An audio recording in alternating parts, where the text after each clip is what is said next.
Assalamualaikum warahmatullahi wabarakatuh. Bagaimana kabar kalian anak-anak?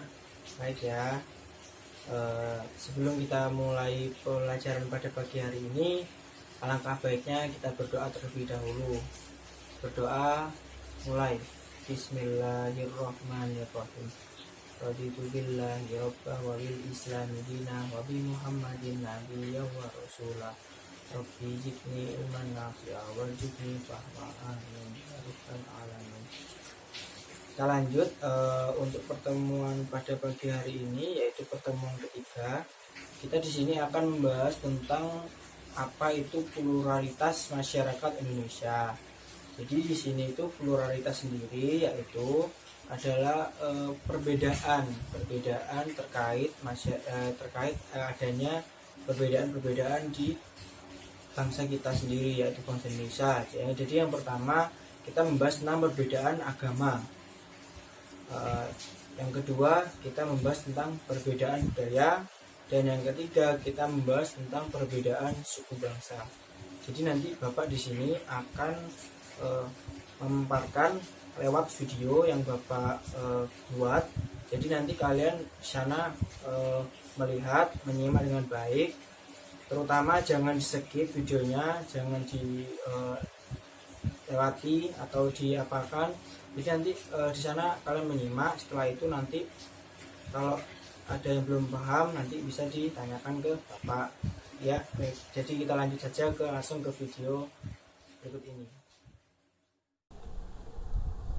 Jadi di sini Bapak akan menjelaskan pada video kali ini tentang pluralitas masyarakat Indonesia.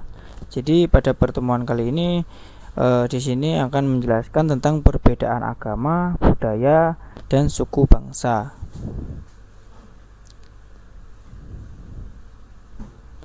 Jadi di sini kata plural yaitu berasal dari bahasa Inggris yang artinya jamak, sedangkan pluralitas yaitu kemajemukan. Jadi pluralitas masyarakat Indonesia memiliki arti yang sama dengan kemajemukan masyarakat Indonesia. Selain istilah pluralitas, kalian juga menemukan istilah lain yang berhubungan dengan keragaman, yakni multikultural. Apa sih multikultural itu?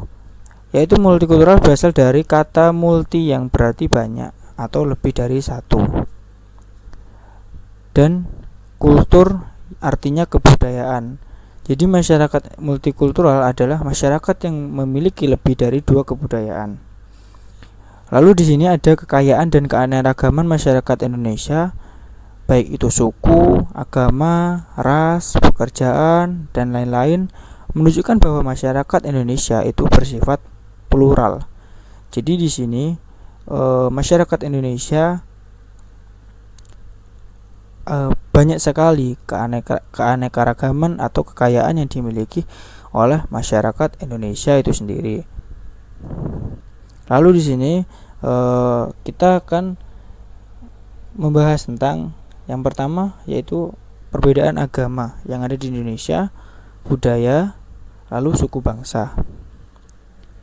Jadi di sini perbedaan agama di Indonesia bisa kita lihat di PowerPoint. Ada 6 agama yang berbeda di Indonesia. Yang pertama kita lihat agama Islam, yang kedua agama Kristen, yang ketiga agama Hindu, yang keempat agama Buddha, dan kelima agama Katolik, yang keenam agama Konghucu. Jadi di sini agama Islam yaitu agama yang merupakan yang dipeluk sebagai sebagian besar masyarakat Indonesia. Jadi di sini agama Islam adalah agama yang paling mayoritas seperti itu ya. Menurut sensus tahun 2010, di sini juga dijelaskan bahwa sebanyak 87,2% penduduk Indonesia yaitu beragama Islam. Lalu kita lanjut ke agama selanjutnya, agama Kristen. Agama Kristen sendiri itu berkembang di Indonesia selama masa kolonial Belanda atau VOC. Jadi Kristen Protestan berkembang dengan sangat pesat yang ditandai dengan kedatangan para misionaris dari Eropa ke beberapa wilayah di Indonesia seperti wilayah Papua, Sumatera Utara, Sulawesi Utara, dan Jawa. Lalu di sini ada agama Hindu. Agama Hindu diperkirakan telah masuk ke Indonesia sejak awal abad Masehi. Pada saat mempelajari perkembangan kerajaan Hindu-Buddha di Indonesia, tentu kalian ingat kan kapan agama Hindu dan Buddha itu masuk di Indonesia.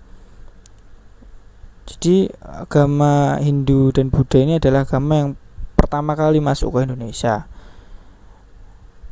Lalu agama Buddha sendiri, perkembangan agama Buddha diperkirakan terjadi bersamaan dengan perkembangan agama Hindu.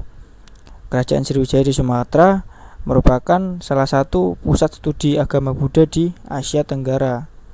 Jadi agama Buddha yang ada di Indonesia, yaitu seperti Kerajaan Sriwijaya, itu merupakan tempat yang paling sejarah di Asia Tenggara seperti itu. Jadi banyak sarjana dari Tiongkok atau bangsa-bangsa lain di Asia itu mempelajari agama Buddha di Sriwijaya itu sendiri. Nah, lalu di sini ada agama Katolik. Agama Katolik ini sama saja dengan agama Kristen, sedikit berbeda, tapi masuknya sama selama masa kolonial Belanda atau VOC. Lalu yang keenam, agama Konghucu. Di sini agama Konghucu di Indonesia telah berlangsung berabad-abad lamanya. Kalian dapat menemukan kelenteng yang bisa digunakan sebagai tempat ibadah umat Konghucu di berbagai wilayah di Indonesia. Jadi agama Konghucu sendiri itu merupakan agama yang baru di Indonesia ya, seperti itu ya, baru masuk seperti itu. Lalu di sini Bapak akan memperlihatkan tempat ibadah. Nah, ini adalah tempat ibadah di mana orang beragama Islam itu ya di masjid seperti gambar yang pertama, yang kedua lalu Kristen, yang ketiga Katolik, yang keempat ini yang bawah pojok kiri itu kita bisa lihat itu tempat ibadah agama orang Hindu. Lalu yang tengah bawah itu Buddha, itu termasuk pusat studi tadi ya yang ada di Sumatera. Lalu yang keenam itu Konghucu, yaitu kelenteng. Mungkin dari kalian tahu lah ya tempat ibadah dari agama Konghucu. Lalu kita lanjut ke perbedaan budaya. Jadi di sini menurut ahli ya, ini menurut Konjaningrat ya. Menurut Konjaningrat adalah perbedaan budaya. Perbedaan budaya merupakan sebuah sistem gagasan dan rasa sebuah tindakan serta karya yang dihasilkan oleh manusia di dalam kehidupan masyarakat yang dijadikan kepunyaan dengan belajar. Lalu di sini ada perbedaan budaya. Jadi ini pengertian budaya. Pengertian budaya menurut J.J. Hoynigman. Terdapat 3 wujud budaya menurut beliau. Jadi yang pertama wujud itu yaitu gagasan atau wujud ideal. Yang ketiga aktivitas atau tindakan. Dan yang keempat artefak atau karya. Jadi yang pertama wujud ideal itu wujud ideal kebudayaan merupakan kebudayaan yang berbentuk kumpulan ide, gagasan, nilai, norma, peraturan dan sebagainya yang sifatnya abstrak atau tidak nyata, tidak dapat diraba atau disentuh. Lalu yang kedua aktivitas atau tindakan. Aktivitas adalah wujud kebudayaan sebagai suatu tindakan berpola dari manusia dalam masyarakat yang disebut juga dengan sistem sosial.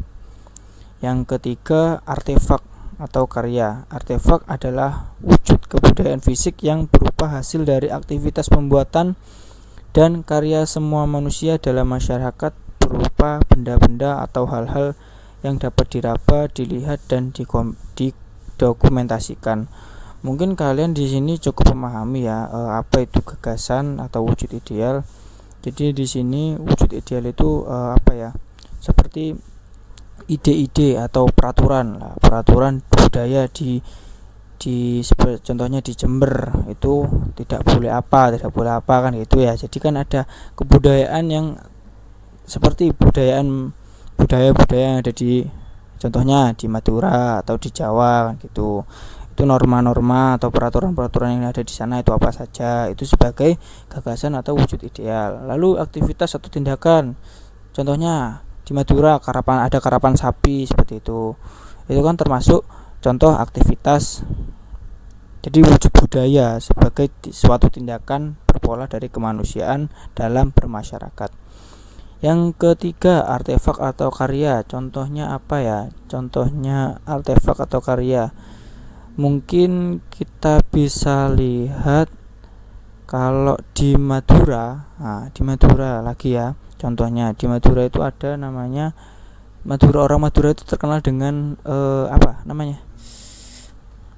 golok ya. Golok celurit. Celurit kan gitu. Itu termasuk karya atau artefak wujud kebudayaan fisik seperti itu. Lalu lanjut ke pengertian budaya. Pengertian budaya yaitu budaya merupakan salah satu kekhasan manusia yang membedakan manusia dengan makhluk lainnya. Makhluk lainnya di sini yaitu contohnya kayak binatang, tumbuhan gitu. Mereka kan nggak punya budaya, cuma beda dengan halnya manusia. Manusia juga selalu menghasilkan budaya karena manusia dikaruniai akal untuk berpikir dalam rangka memperbaiki taraf hidupnya. Lalu di sini ada 7 unsur kebudayaan menurut Konjaraningrat. Jadi yang pertama yaitu 7 unsur. Yang pertama yaitu peralatan dan perlengkapan hidup manusia. Apa saja? Seperti pakaian, rumah, alat rumah tangga, transportasi dan sebagainya. Lalu yang kedua, ada mata pencaharian hidup dan sistem ekonomi. Contohnya itu apa saja? Pertanian, sistem produksi, sistem distribusi dan sebagainya. Lalu yang ketiga, unsur sistem kemasyarakatan atau sistem kekerabatan, organisasi politik, sistem hukum dan sistem perkawinan. Lalu yang unsur selanjutnya yaitu unsur kesenian. Unsur kesenian ini seperti contohnya seni rupa, seni suara, seni gerak dan sebagainya. Lalu yang kelima ada unsur bahasa, yaitu unsur lisan yang keluar dari mulut kita ataupun yang tertulis seperti itu. Yang keenam, unsur religi atau sistem kepercayaan dari budaya itu sendiri. Dan yang ketujuh, yang terakhir adalah sistem pengetahuan. Nah, di sini ada faktor yang mempengaruhi perbedaan budaya masyarakat. Yang pertama yaitu perbedaan lokasi. Tentu perbedaan lokasi ini menentukan budaya itu sendiri. Perbedaan lokasi kondisi alam di berbagai daerah Indonesia menyebabkan adanya perbedaan hasil kebudayaan. Salah satunya rumah di Jawa dan Kalimantan berbeda karena menyesuaikan lokasinya. Lah, seperti itu. Kan kita tahu kalau rumah di Jawa itu kebanyakan rumahnya rumah joglo ya, seperti itu. Kalau di Kalimantan rumahnya itu agak tinggi-tinggi seperti itu ya.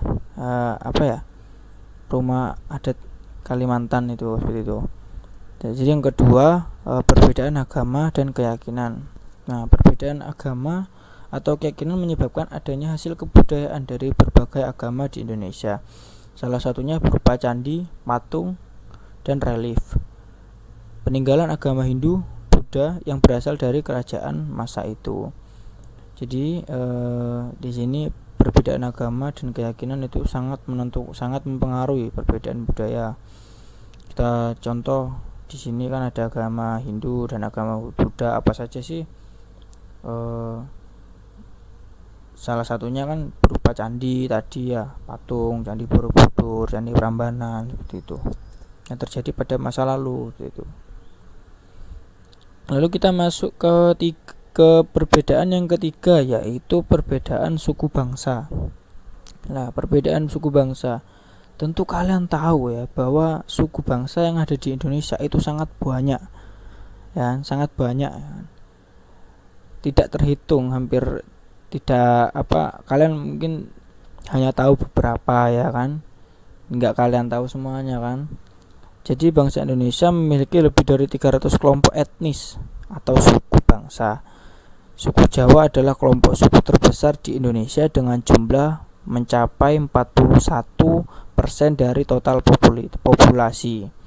Jadi di sini menjelaskan ya kan, menjelaskan bahwa suku bangsa yang paling besar di Indonesia itu yaitu suku Jawa gitu loh. Suku Jawa ini adalah suku terbesar atau terbanyak yang ada di Indonesia, ya kan. Lalu di sini Bapak memberikan beberapa contoh suku bangsa. Mungkin kalian bisa lihat di sini di PPT dari ke-34 provinsi. Setiap provinsinya memiliki memiliki suku-suku bangsa yang berbeda-beda. Seperti Aceh contohnya. Aceh aja ada suku Aeh, ada suku Alas, ada suku Anwek Jame, ada Gayo, ada Keluet, Tamiang, Davayan. Mungkin kalian tidak tahu bahwa di Aceh itu ada suku-suku itu. Mungkin kalian tahunya ada di Jawa Timur ya kan. Jawa Timur kalian lihat nomor 16 itu Jawa, Madura, Osing, Tengger. Mungkin kalian yang tahu seperti itu aja kan ya. Kalian tidak tahu bahwa di setiap provinsi yang ada di Indonesia itu memiliki suku budaya yang berbeda-beda. Kecuali ya kan kayak di DKI Jakarta mungkin itu kita lihat ada cuma satu ya suku bangsanya ya, Betawi saja. Lalu di Jawa Barat di sana terkenal dengan Sundanya, bahasa Sunda. Jawa Tengah, Jawa, di daerah istimewa Yogyakarta di sana ya Jawa juga gitu loh. Mungkin itu penjelasan dari Bapak untuk video hari ini. Kurang lebihnya mohon maaf. Apa yang telah Bapak sampaikan semata-mata Bapak ingin memberikan materi pembelajaran. Semoga kalian bisa memahami apa yang Bapak jelaskan ya. Oke, lanjut langsung ke berikutnya. Baik, dari video yang Bapak buat tadi yang dikirimkan kepada kalian, mungkin kalian ada yang belum paham apa yang Bapak jelaskan atau Bapak kirim tadi ya, bisa langsung ditanyakan di komen ya, di komen di bawah video. Jadi langsung saja untuk tugas kalian pada pertemuan ketiga hari ini, kalian nanti langsung saja melalui Google Sheet. Di sana nanti ada Google Form, kalian bisa mengerjakan tugas di sana yang Bapak beri ya. Jadi di sana tugasnya seperti biasa, pilihan ganda. Lalu di sini kan kita mempelajari tentang perbedaan, bagaimana perbedaan itu bisa menjadikan kita semua agar lebih baik untuk mencintai sesama perbedaan tersebut. Mungkin itu saja dari Bapak. Kurang lebihnya mohon maaf. Kalau ada perkataan dari Bapak yang kurang atau ya nggak bisa kalian pahami, mohon maaf ya. Kurang lebihnya mohon maaf. Wallahul muwaffiq ila aqwamit thoriq. Wassalamualaikum warahmatullahi wabarakatuh.